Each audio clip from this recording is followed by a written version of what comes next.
Right, how y'all doing?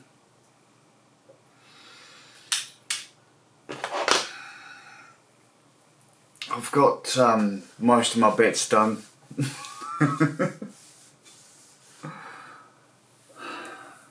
I figured I'd pull an all-nighter. Just get everything done. The blitzed. I've done everything that needs to be done. Everything that has a deadline. Then the other thing is kind of entertainment, talky stuff. I'm supposed to be Metro Exodus at some point. Like I said, I was going to probably play through until morning, but I'm like, you know what? I can't be bothered. I really can't be bothered. I've done a bit of it. After I've finished doing some edits and stuff, I've still got to render that out. I'll do that in the morning. I'll do that on the Windows box that it was recorded on rather than on the Linux box that it was edited on. I'm editing off of a network drive, but just I'll go and do it. Just thinking to myself, it's not worth it. I might as well get a couple of hours kip because I'm only getting a few hours sleep a night anyway. Why burn the candle at both ends and in the middle and from the top and sides? Just a little bit. I mean, bless my oldest boy, he say to me before bedtime again, you know what, Dad, I wish I could stay up all night. I was like, what is that? What is that, man? He goes, so I want to play all my games I haven't played yet. I was like, dude, you ain't got enough time to do that.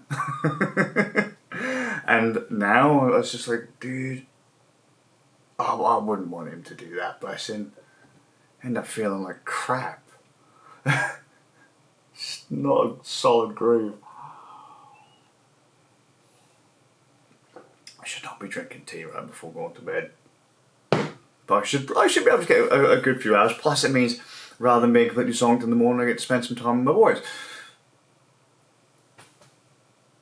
Oh, it's 3:30. Hey, no. Oh, well, it's most stuff done. All the important stuff is done. That's all that matters. A couple of hours is better than nothing. See you in the morning.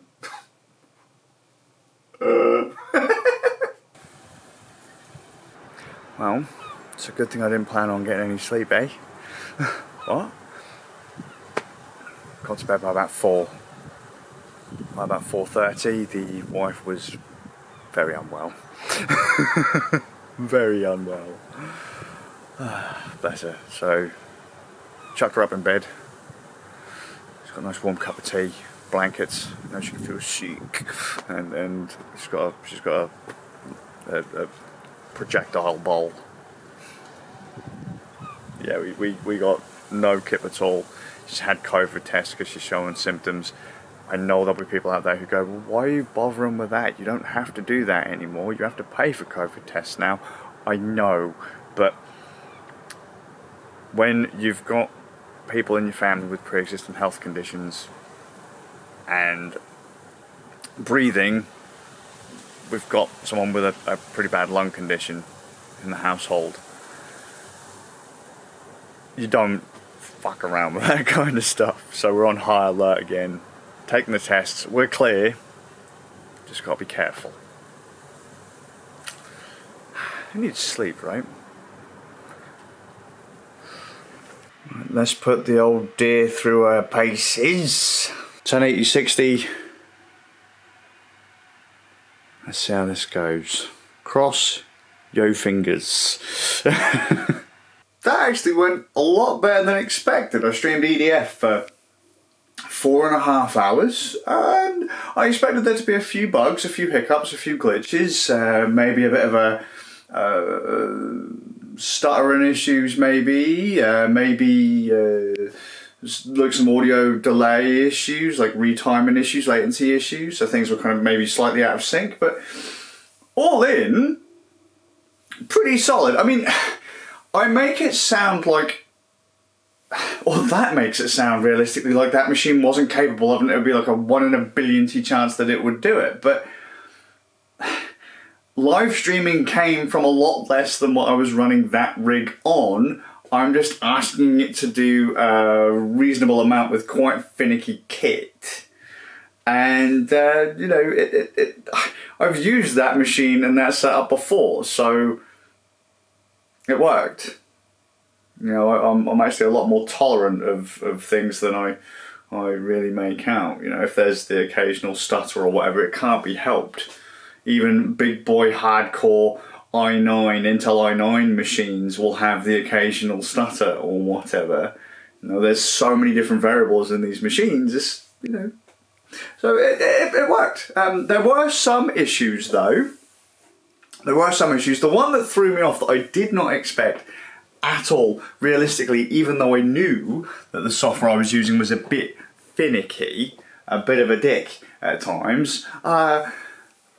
So I was running stuff for a Wave 3, an Elgato Wave 3, which has a built-in DSP, and it has a software mixer. And when I had things running through the Zephyrus, I was using that software mixer to push the audio to a pair of earbuds connected up to the Wave so that I could hear audio on the Zephyrus and from the machine or console that I was playing all through one set, rather than doing what I used to do back in the day and have two pairs of headphones on, like an in-ear pair and an over-ear pair.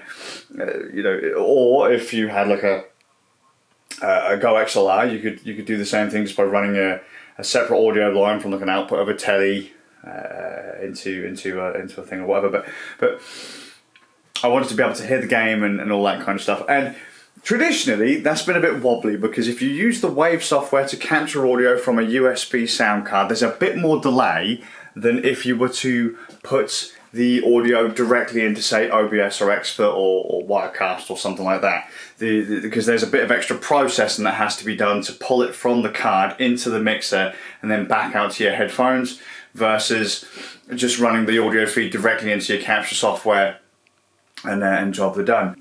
Back in the day, when this feature was first a thing, you'd often find like you'd get double taps, double footsteps and things where there'd be a slight echo, and that drove me insane. To combat that, I mean, it's not a thing now so much, if you don't mind a little bit of delay. To combat that, I just go, sod it, I'm going to put the audio from the capture card into the stream, and then I am going to have the audio go through the software mixer, not go to the stream, but have that just go to my earbuds, which is an option that I have using the mixer software that you use for the Wave. However, the bug was that, or the issue that I didn't think I was going to have, was that the earbuds didn't work. They just wouldn't have it. I was like, huh, what's all this? It was like there was a garbled mess, almost as though there was a buffer issue. If anyone has worked in audio for any period of time and you've had to adjust buffer sizes, it's basically how to explain it in a simple way. Imagine a YouTube clip, there's a buffer, and if your internet connection goes, there's still that buffer to go through before it fluffs, right? So in this case, it sounded like there was a mega small buffer, because it would just kind of cut in, cut out, stutter. You'd know it if you heard it. And I was like, oh, this hasn't been a thing on this rig before. It's weird, because a Go XLR will work on this rig, and I'm sure I've done this kind of thing before. And at first I theorised that it was potentially because Elgato added in the option to allow you to use VSTs.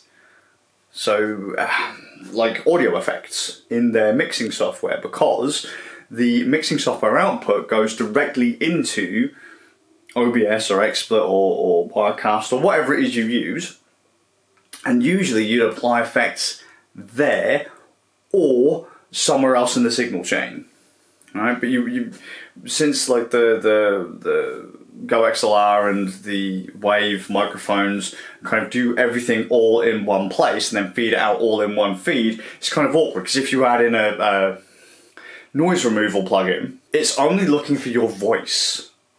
So it will then go, there's a low rumble here, remove it. there's some weird crackly, grumbly, crunchy, bangy. There's music here, let's remove that too. And what you find is that it's removing all of the game sounds or music or whatever else that isn't related to your voice. You know, anything that doesn't see this as a voice, it kind of pulls. And well, obviously if everything's in one feed, it's removing everything, just everything. So you can't realistically do it that way. So they've added in VSTs to allow you to do signal processing before it goes to your software. I assumed it might have had something to do with that. However, after the stream, we looked at it, and it turns out that for some reason the buffers on the laptop were set really, really low. So I've just reset them, done a quick check, and they're normal now, it works. So in fairness, I could do the exact same thing that I do with the Zeph on the Strix, which was expected, to be fair. Like I said, I was just expecting a little bit more kind of hiccupiness and all that kind of stuff because it's a less powerful machine. But no, happy with it. Just all in, all the in, pretty happy. It works. I did manage to break the stream though, because during the stream, folks were telling me that the audio was out of sync, and I was like, I can imagine there's a little bit of a delay between what you see me say and what you hear me say, because there's going to be a bit of latency there. There is going to be a bit of a buffer there as it's being processed. But I don't imagine it being too bad. Folks are saying, yeah, the game's out of sync and the microphone's out of sync, and so I started fiddling live on stream with the auto buffer in OBS, and when you disable that, if something goes wrong, things really go out of sync. And they went really out of sync. Or they seemed to, from what I could see in the preview window, because I wasn't previewing live audio, but I put the buffers back on and they seemed to work fine. I reset everything. I didn't close it down. I just kind of like disabled, re-enabled, reset the buffers, disabled, re-enabled, pulled the devices. No. Got it all working again, reset the devices in the software, and it was working the magic again. But I mean, outside of that, I mean, because the thing with that is, what a lot of people don't seem to understand is, some people do, but a lot of people don't, is that depending on how your computer's running will dictate how your stream is played back.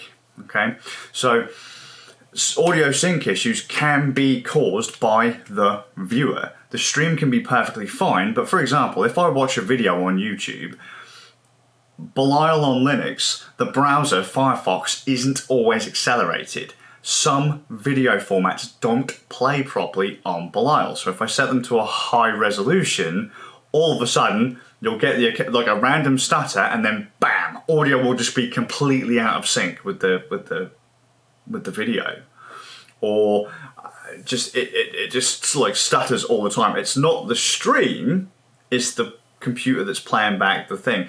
Same with sometimes if you watch on phones or on smart TVs, sometimes things just don't line up.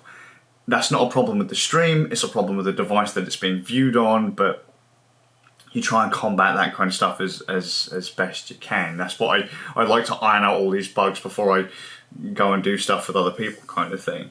If I've fiddled with it to the point of breaking it, if I've played with everything in every single permutation I can think of and broke it, I now have a better understanding of how it works and what it can take, how much it can tolerate before it crumbles, and then I also know roughly how to fix it and all that kind of stuff. So, you know, but it was okay.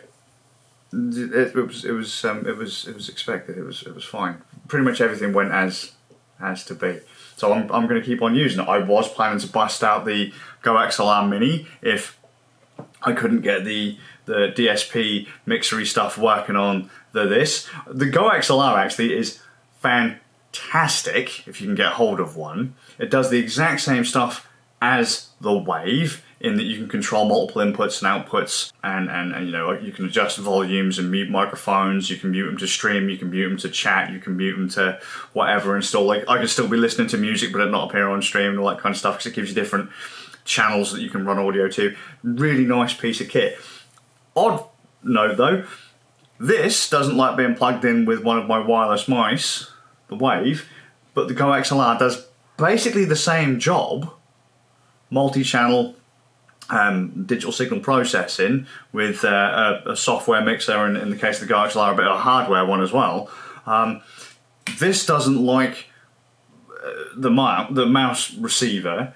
The Go XLR doesn't give a shit. It's like there's like a bandwidth limitation with this, but not so much with the Go XLR. So, you know, use what you want. However, the Wave will fit in my backpack. The Go XLR is a little bit bigger, so, and plus you then have to have, you know,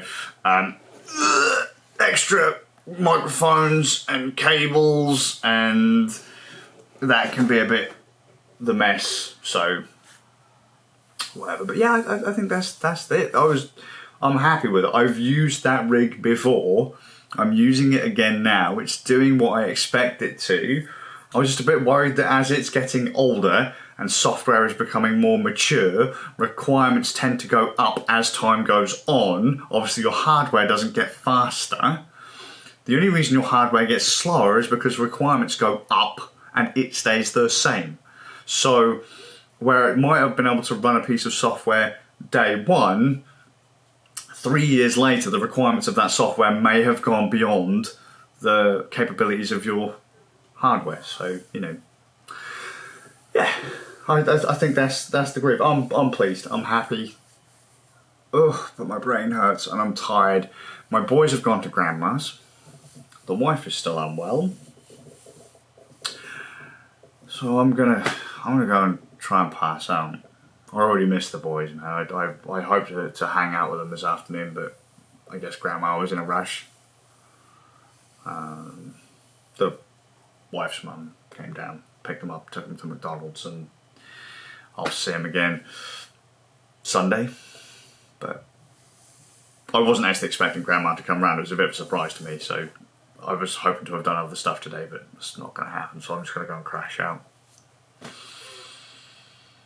Very long-winded, chattery about buffers and that. I haven't explained how buffering works, but depending on how you set the buffer dictates how long it takes from you going into the microphone back out to a set of speakers. If you set a buffer high, you've got a nice safety net there. The lower the buffer means you need to use more processing power. If there's a hiccup, there's less catch space.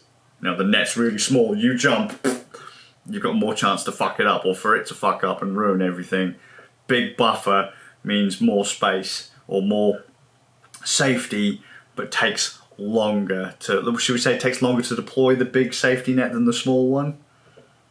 Does that make any more sense? I don't know. I'm not here to tell people about audio. I'm now going to go to fucking sleep because I'm knackered. So I hope you're well. Fuck yeah, this works. And I'll see you all with a bit of luck in the next one. That should have only been about 5 minutes. You've just spent 12